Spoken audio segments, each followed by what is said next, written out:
Hello hi दोस्तों, नमस्ते। आप लोग कैसे हैं? आशा करती हूँ कि आप स्वस्थ होंगे, मस्त होंगे, अपनी अपनी ज़िंदगी में एकदम मस्त होंगे।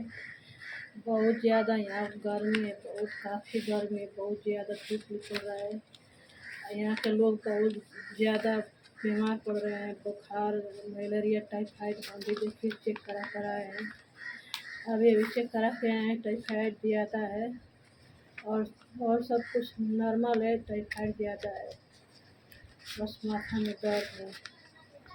आप लोग बच के रहिए, इतना बहुत ज़्यादा गर्मी है। आप लोग की बारिश हो रहा है तो कमेंट में जरूर बताइए। हम लोग की तो बारिश नहीं हो रही। बहुत ज़्यादा गर्मी है, बहुत ज़्यादा गर्मी है, धूप बहुत तेज़ है, हवा भी नहीं चल रहा है। ऐसे में लोग बहुत ज़्यादा बीमार पड़ रहे हैं, बच्चे भी बीमार पड़ रहे हैं। आप लोग स्वस्थ रहिए, एकदम मस्त रहिए और लाइक करिए, कमेंट करिए, सब्सक्राइब कर दीजिएगा।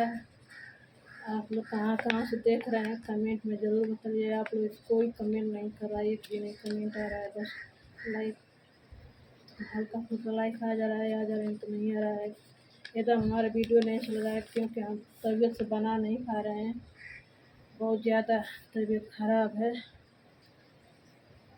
अगर अच्छा लगा तो एक लाइक एक सब्सक्राइब जरूर कर दीजिएगा।